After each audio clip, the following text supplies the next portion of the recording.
June 19, 1944, Philippine Sea. Before sunrise, the Combat Information Center glows in dim green light. Air search radar sweeps. The room hums. Ventilators, plotting boards sliding, calm voices numbering bearings and ranges. Above, on the flight deck, Hellcats crouch in rows, fuel fumes mixing with salt and hot paint. A controller's tone stays even, measuring course, speed, altitude. Grease pencil arcs bloom across a transparent board as the first distant returns touch the rim.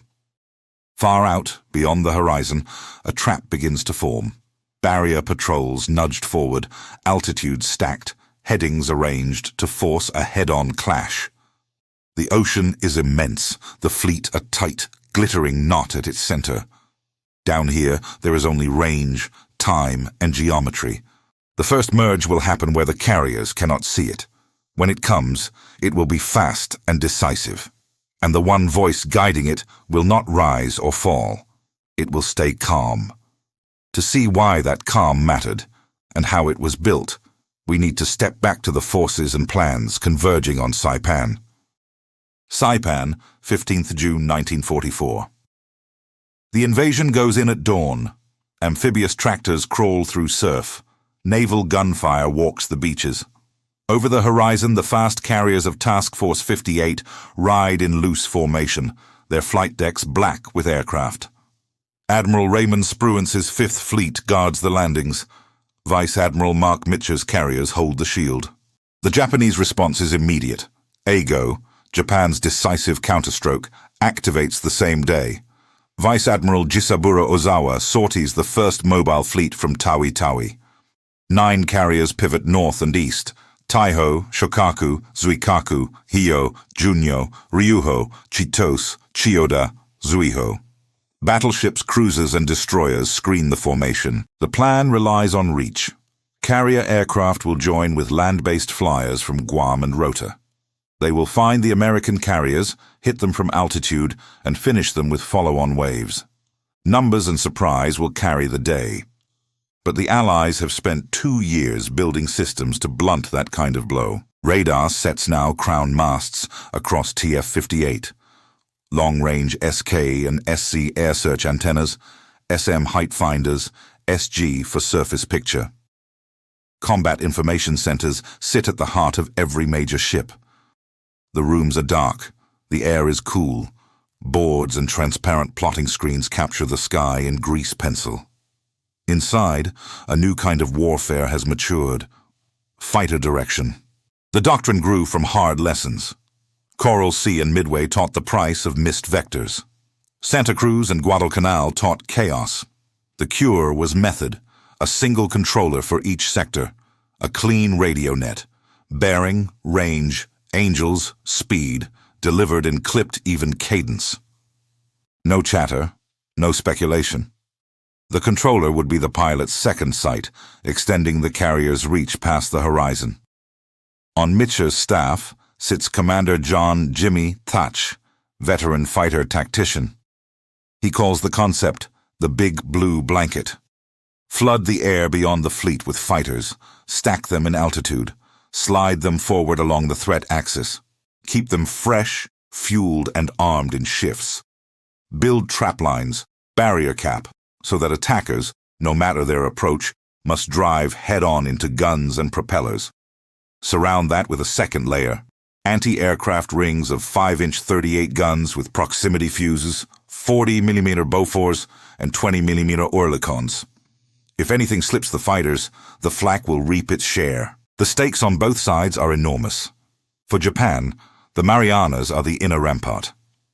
Lose Saipan and B-29s will be able to reach the home islands.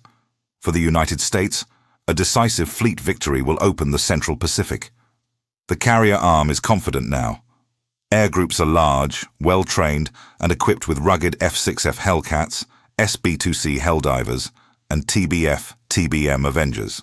TF-58 fields, roughly 900 carrier aircraft. Ozawa can muster on the order of 450-500 carrier aircraft, with additional hundreds hoped for from Guam and Rota. The disparity is not only in numbers. pilot experience tilts hard toward the Americans. Ozawa counts on geography and timing to redress that balance. He will keep his carriers far to the west, beyond the expected reach of American scouts. His search planes and submarines will find Mitscher. Land-based fighters and bombers will surge from Guam to hold down the cap. Then the carrier strikes will arrive from the northwest in heavy pulses. Japanese doctrine emphasizes coordinated mass, altitude advantage, and disciplined dive and torpedo approach. If the first blow lands, the rest will follow. Mitscher and Spruance expect it, so they anchor TF-58 east of the Marianas, covering Saipan and Tinian, while pushing the radar screen and cap up threat. Destroyers and battleships act as pickets, their air search sets reaching far beyond the carriers. On each flat top, the CIC plots arcs like ripples in a pond. Up ahead, in the darkness before the 19th, the first trap lines are already taking shape, waiting for the long-range returns to appear. Night slides over the Philippine Sea on 18th of June. The carriers hold steady into the wind, then ease back to cruising speed. Flight decks hush. Inside the combat information centers, the green glow never dims. Air search sets sweep. Bearings are called out, ranges are marked. The controller's voice stays level, each report a metronome tick on a board of arcs and symbols. Task Force 58 spreads its net. Destroyers push out as pickets, turning their SK and SC-2 antennas into the night. Fast battleships sit on the flanks, their own CICs plotting the same sky, height finders checking altitudes on tall contacts. Cruisers knit the gaps. The carriers sit inboard, 4 task groups within mutual support, separated but linked by radio and habit. If anything comes in low, it will meet the ship's guns. If anything comes high, the fighters will be there first. Before dawn on the 19th, the first moves begin. Catwalks clatter, Hellcats roll forward and warm up under blue deck lights. Controllers set the initial stations. 2 plane sections at different heights, fanned west and northwest along the predicted threat axis. Angels 10, Angels 15, Angels 20 and above. A second fence sits closer in, oriented to catch leakers. The overhead cap orbits the task groups, ready to backfill any gap. The aim is a head-on merge at range, altitude advantage to the Americans, surprise to the interceptors rather than the attackers. Guam and Rota sit like hard points close to the American flank. Their fields can launch and recover the same day's Japanese raids or give battered carriers' aircraft a place to land. Mitscher knows that. At first light, he sends a fighter sweep to keep those runways under pressure. Hellcats roar into Orote's circuit, strafing revetments, gunning for rising silhouettes. They cut down several, scatter more. Then they come back to the fleet to rearm. The effect is limited but real. Fewer planes will come out of Guam fresh. Some will try to join the carrier raids and do so late, disorganized or low on fuel. The radar picture settles into a rhythm. Long lines of sea clutter, ghosts that fade with a controller's quiet disregard. Then a solid return on the western rim. Bearing, range, angels, course. Each piece measured and spoken. The geometry starts to tighten. A plotter updates the grease pencil track every sweep. The controller watches the closure rate. He checks fuel states for each cap section. He knows who has a full load of 50 caliber, who is down to the last belts, who needs a relief in 10 minutes. The calm is not theatrical. It is necessary. Clarity keeps pilots alive. Height finders give the first essential cue. The inbound blobs are high. Good. The barrier is already stacked to meet them.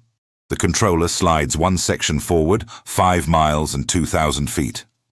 He bends another section 10 degrees to make the intercept head-on, not tail chase. He holds a fresh pair in reserve, ready to pounce on stragglers or a sudden second group. The voice never hardens.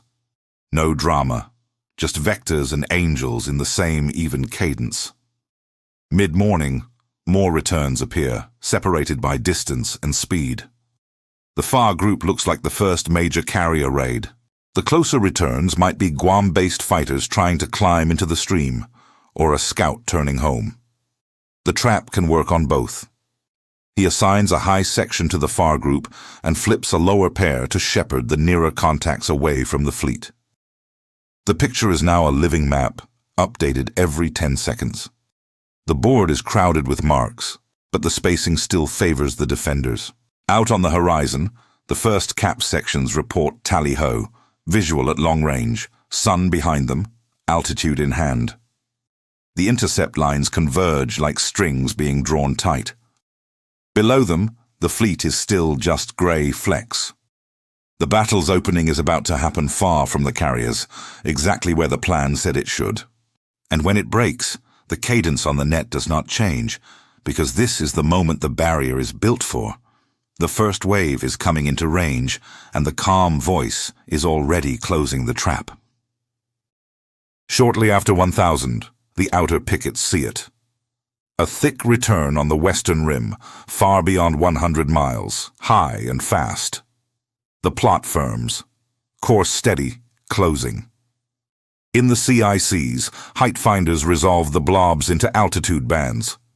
The numbers go up on the boards. The geometry is clear enough. This is the first carrier raid. Fighters are already in place. Barrier cap stations, sections of Hellcats, sit along the threat axis at stacked heights. Controllers push the forward line out toward the intercept and let the reserve sections slide into the openings behind.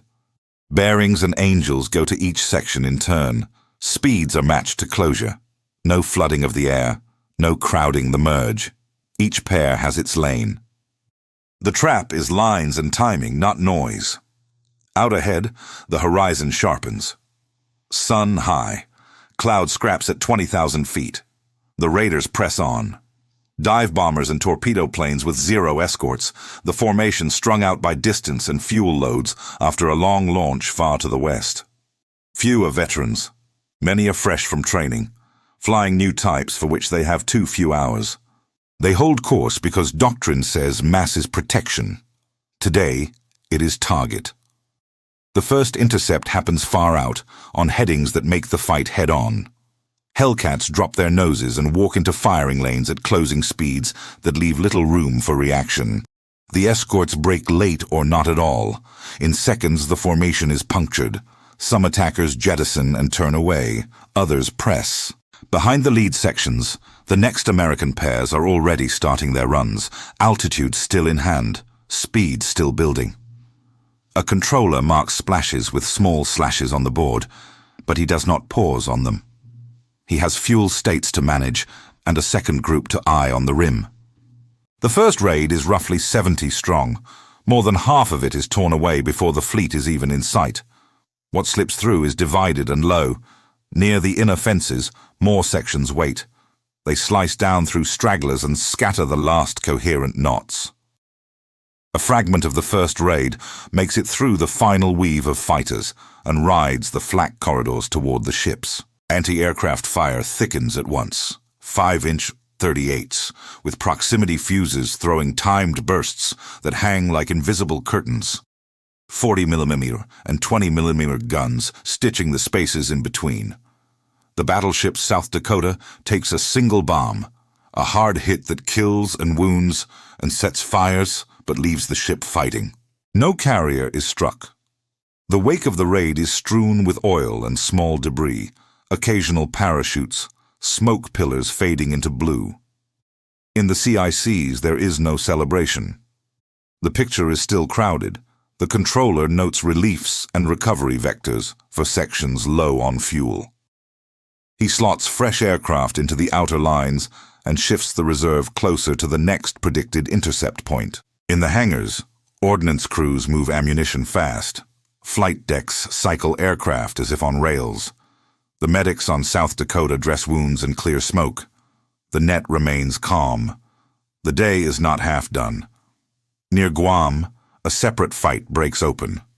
Japanese aircraft that launched from their island fields or tried to link up with Ozawa's strikes arrive piecemeal.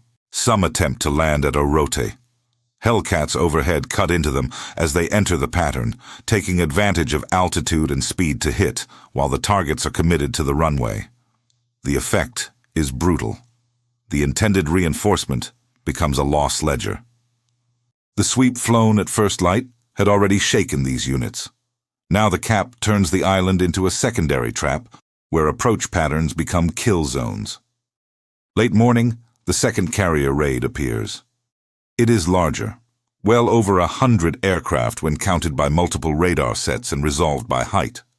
The formation is not one clean mass, but a series of streams, different altitudes, different speeds. Fighter direction uses that fragmentation. Sections are assigned to each stream to force multiple head-on meetings rather than a single, chaotic furball. Again, the intercept points are pushed far forward to keep the fleet small in the attackers' windshields. The second raid meets a sky that has already learned the day's rhythm. Escorts peel in 2s and 3s, fighting brief, losing fights. Dive bombers turn into gun passes and begin to fall in burning spirals that leave thin black twists across the daylight. Torpedo planes, heavy with ordnance and pouring climb, are caught low and ahead of the weave. The kill rate climbs faster than the first pass of the morning. Those that survive the outer fence run a second gauntlet near Guam, where the patrols still orbit and the runway still tempts. More are cut down there, wheels and flaps not yet fully deployed. By noon, the second wave is broken too. The fleet's wake remains unscarred except for the South Dakota's single wound. The fighters orbit in tidy circles, some down to fumes and sliding toward their decks, others sliding out to take their place.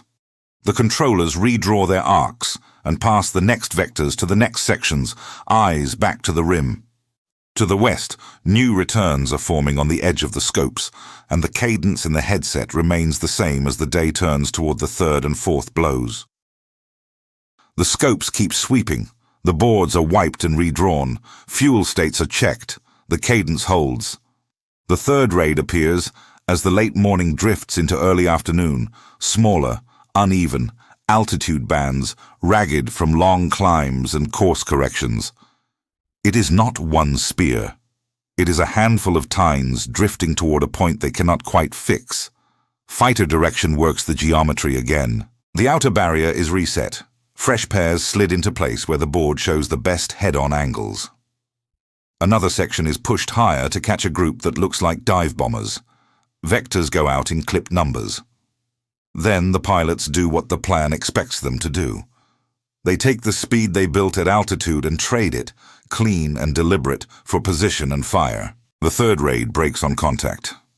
Escorts try to tangle the interceptors into turning fights, but the Hellcats refuse the invitation.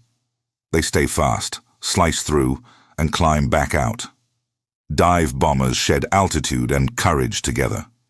Torpedo planes start to weave and settle again as the altitude runs out. It is all happening far from the carriers, so far that the ships themselves are still points on a hazy horizon, even as aircraft begin to fall. The controllers' plots show splashes as small slashes. The picture shifts. More gaps open. The third raid disintegrates into scattered returns, and then into scribbles, and then into empty sea. Near Guam, a separate harvest continues. Pilots low on fuel, damaged or confused by the shifting vectors, try to reach Oroti. They line up.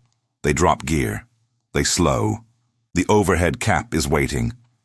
Alex Vratiou, a young ace from Lexington's VF-16, finds a clutch of fast Yokosuka D4Y Judies diving for the island. He picks his angle and shoots 6 down in minutes, each one a brief, blunt end to a long training pipeline that had put them into the sky that morning. He is not alone. Other sections tally gaggles of arrivals, and the runway becomes a place of smoldering shapes and blown tires and abandoned landings. The trap has a second jaw, and it closes each time a pilot commits to a straight line. In parallel, beneath the blue surface, 2 events pull the floor out from under Ozawa's day. Shortly after 0800, before the second raid had even formed fully on American scopes, the U.S. submarine Albacore stalked Ozawa's flagship, the new armored deck carrier Taiho, A spread ran hot, straight, true. One torpedo struck home. Taiho kept flying operations at first. The wound was below, sealed for the moment. But the hit opened tanks and lines, and vapor began to build beneath the armored flight deck. The danger was invisible and patient. Near midday, the submarine Kavala found Shokaku. She closed, set up, fired 3 torpedoes that all hit. Smoke poured aft. Fires grew. Magazines cooked.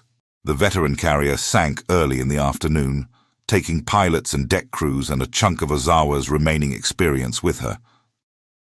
When the 4th raid lifted off from the surviving decks, it left from a diminished fleet, launched by shakier hands. The 4th wave is larger than the 3rd, but its cohesion is worse. The long distances and the loss of a carrier's deck space echo in the formations the controllers see. Streams of contacts rather than blocks, altitude bands misaligned and leaky. The barrier is already there. The cap is stacked and ready. The vectors are measured to force the same merciless, head-on meetings. The escorts try to throw themselves across the path of the Hellcats. They miss or arrive too late. The attack planes drive on and then begin to fall away, some with ordnance still strapped beneath their wings. A few leak through. The inner fences tighten and the ship's guns wake again. 5-inch guns with VT fuses draw arcs of invisible timed bursts that fill space with deadly fragments. 40mm Bofors cut lines through the lower sky. 20mm guns crackle at anything that dips too close. A handful of attackers die in those curtains and leave only smoke and black rings on the sea. None touch the carriers. The fleet's armored decks and the island silhouettes pass through the enemy's sight picture without becoming hit points. South Dakota's morning wound remains the only scar. Mid-afternoon, the sea returns to its base color. The last contacts from the 4th raid separate and fade. Controllers begin to compress the cap, drawing sections inward for fuel and ammunition, swapping in fresh aircraft for the pickets. The fighters that have fought since morning trap aboard. Their tires screech, their wings fold. Ordnance men swarm. The decks turn like clockwork again, preparing for the next demand. In the CICs, officers begin to add up the reports. Raid sizes, merge points, estimated kills, splashes on the board that match pilot claims, fuel burned, ammunition expended. The net is quieter now, but it is not silent yet. Then, late afternoon, the hidden wound catches up with Taiho. Vapor under pressure finds a spark. The explosion rips through compartments beneath the armored deck and vents upward. The flagship that had launched the day's first waves dies by its own internal fire. Ozawa shifts his flag. He still has carriers. He still has aircraft on paper. But in the sky before him, the evidence is clear. Very few of the planes he sent out in the morning returned. By evening, the battle's air phase has collapsed into blue. The fleet rides unpunctured. The sky is mostly empty. Across TF-58, the calm voice that had guided the day begins to hand off to the calm hands that count it. And those tallies, conservative and careful, are what shape the night S decisions and the next day S risk. Evening, 19th June. The sea goes quiet again. The green scopes keep spinning. Plotters wipe and redraw, then at last put the grease pencils down. In flight deck traffic, the tempo eases. The data begins to settle into numbers. Action reports come in from every task group. Raid 1 broken far out. Raid 2 larger, broken also. Raids 3 and 4 scattered by the same geometry and finished by flak. South Dakota wounded by a single bomb. Damage controlled, casualties counted. No carrier struck. Pilots file debriefs with calm voices as if reading weather. Bearings, angles, ammunition expended, times to first shot, ditchings. They mark the day in figures. The claims are high. Air groups count hundreds. Individual pilots tally strings that will be checked against other reports and named wrecks on tomorrow. SC. The press will soon find a phrase, Great Marianas Turkey Shoot, but inside the task force, the tone stays more clinical. Staff officers compare logs and radar plots. They cross-check known merges against splashes. They subtract duplicates and reduce overclaims to a conservative core. The consensus that emerges is stark. Japanese losses for the day run into the hundreds. Carrier aircraft lost in the air. Land-based aircraft shot down around Guam. More gone aboard two big flat tops that will not see the morning. On the other side of the ledger, the American cost is small. A few dozen aircraft lost in combat and operationally. Most crews recovered. A battleship's single wound. The U.S. fighter direction system, tested in a full-scale carrier duel, has held. Radar found the raids early. Controllers vectored the cap to head-on angles. VT-fused 5-inch shells and dense medium AA harvested those who slipped through. The trap worked as designed. The strategic picture comes into focus. Ozawa still has carriers, Shokaku and a few lighter decks, but he has far fewer pilots and fewer aircraft to launch at dawn. Shokaku is gone, sunk by Cavala's torpedoes. Taiho is gone, lost to the explosion that followed Albacore's morning hit. Japanese air groups that diverted to Guam have been mauled above the runway and on approach. The mobile fleet's striking power has been gutted in a single day of air combat. Now the question is pursuit. Mitscher's aviators want range. They want to finish the job with a carrier strike of their own. Spruance weighs the landings. Saipan still needs cover. He will not risk a westward run that leaves the transports naked if the enemy slips around. Through the afternoon and into the evening, staff tables fill with estimates. Where Ozawa must be if he turned away. How far TF-58 can push and still guard the beaches. What search arcs at dawn will give contact. The water between the fleets widens with each hour.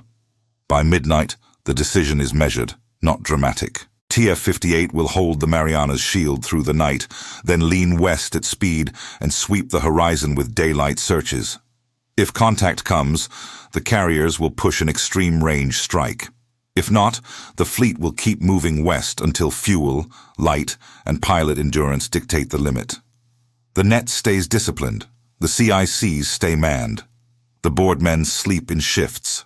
At sunrise on 20th of June, the picture will open again. And by afternoon, a single calculated risk will send one more wave into the blue. So the next act begins with a question of range and the order that will make it possible. June 20th. Dawn over an empty horizon. TF-58 pushes west at high speed. Fuel charts come out. Search plans go up.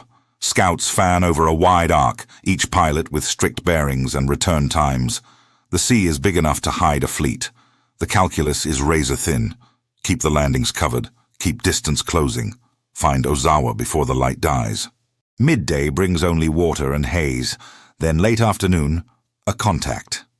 A scout pins a force to the west. Carriers, screening ships, course northeast.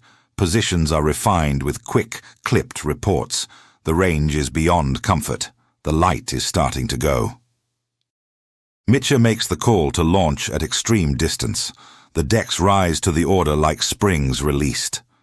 Hellcats, Helldivers, Avengers roll. The strike goes long, hundreds of miles into the dusk. Pilots know the math. They will fight over the enemy and then race night back to their own decks. They carry torpedoes and bombs, but the clock is the real weight under their wings. Behind them, the fleet keeps steaming west to shorten the return. Near sunset, the strike finds Ozawa. The sky above the mobile fleet is a dulling blue. The shadows long on flight decks, still marked by the strain of the previous day. Escorting Zeros lift to meet the intruders, but the defenses are thin and strained. The attack builds in waves. Dive bombers drop through flak cones and lay strings across gray decks. Avengers slide in at low altitude to draw straight lines that end in wakes and fire. Hiyō takes torpedoes to port. The hits vent fuel and flame. Fire breaks through compartments and finds air. The carrier lists, slows, and then explodes in a rolling blast that lifts smoke against the evening. Other carriers are hit. Shokaku and Junyo take bomb damage that buckles plating and scars flight decks. Repairs already hard to imagine with air groups depleted. Light carriers and the cruiser carriers are marked and scored, some losing aircraft to deck fires and shrapnel. Escorts are peppered. A battleship is bruised. The formation staggers and tightens, trails breaking in the wind. Then the long flight home. The ocean darkens by the minute. Fuel needles sink. The strike's radio nets fill with bearings and estimates, range guesses and terse checks. Far to the east, TF-58 closes. Then another decision. To bring them home, Mitscher orders lights on. Ships across the task force brighten their deck edge lamps and switch on searchlights angled up into the night. It is a beacon chain, controversial, risky, and life-saving. LSOs step to their platforms, paddles ready. Controllers on the nets talk tired voices toward the glow. Recoveries begin after full dark. Tires screech, hooks skip. Planes wave off and go around, fuel fumes sharp and cockpit glass reflecting glare. Some aircraft clip into the water in the last seconds. Others ditch short, lights blinking in black swells as destroyers rush to pluck crews from rafts and oil. The price is steep. Dozens of aircraft are lost to fuel and darkness. Many crews survive. Some do not. The quiet in the ready rooms when the last numbers are called is the kind that settles for a long time. By morning, the tally is undeniable. Over 2 days, Japan has lost 3 carriers, Taihō and Shōkaku to submarines on the 19th, Hiyō to the dusk strike on the 20th, plus heavy damage to several others. On June 19th alone, roughly 300 Japanese aircraft were destroyed in the air and around Guam. Across the battle, post-war studies settle around 550-600 total Japanese aircraft lost, most of them pilots that cannot be replaced. U.S. losses total around 100+ aircraft, many of them written off in the night recovery, with far fewer aircrew than planes lost thanks to relentless rescue work. The mobile fleet can still put ships to sea. What it cannot do anymore is put a trained air arm into the sky. The carriers of the Imperial Navy will sail again, but after the Philippine Sea, they fight as decoys and relics, their decks wide and strangely quiet. And in the CICs of the American fleet, a measured voice has shown what a radar screen and discipline can do to the old idea of a decisive blow. The calm voice did not shoot anything down. It measured time and space, then lent that clarity to men flying knives' edges of fuel and fear. In a dark room deep inside a carrier, it took the raw sweep of radar and turned it into geometry, then turned geometry into survival. On June 19th, that discipline closed a trap so far from the fleet that the ships themselves were abstractions. The fleets never saw each other. The air battle was decided by bearings and angels, by a cadence in the headset that held steady while the sky broke apart. The day became a headline, the turkey shoot, and the numbers were stunning. But the meaning lay beneath the tally. It was the moment when information, training, and doctrine cohered into an industrial form of air defense. Radar found. Fighter direction sorted. Barrier cap forced head-on merges. Proximity-fused flak finished those who pierced the screen. Each piece had existed before. Together, under a practiced hand, they made massed attack look obsolete in a single afternoon. For the Japanese, courage was not enough. Attrition had hollowed the air groups. The long approach legs and limited navigation aids unraveled coherence. Radar and fighter control aboard their carriers were nascent, uneven, and too thin to offset inexperience. What had worked at Pearl Harbor, a surprise blow delivered by veteran aircrews, was no longer replicable against a fleet that could see beyond the horizon and choreograph its defense. The cost was paid by young pilots who flew into the trap believing momentum would carry them through. It did not. For the Americans, the victory was not luck. It was the dividend of 1,000 small improvements, CIC procedures drilled until they were reflex, handoffs rehearsed between pickets and carriers, ordnance crews practiced to the minute, radio discipline enforced until it sounded like calm. The big blue blanket was not poetry. It was a system that made individual skill matter more, because it put that skill in the right place at the right time. From that day forward, navies built around what the Philippine Sea had revealed. Bigger CICs, better height finders, airborne early warning on the horizon. The logic reached outward into the Cold War, into networks and data links, into the idea that the decisive weapon is often not a weapon but the picture. And in memory, the day resolves into its human center. A pilot looking into a sunlit void, hearing a steady vector.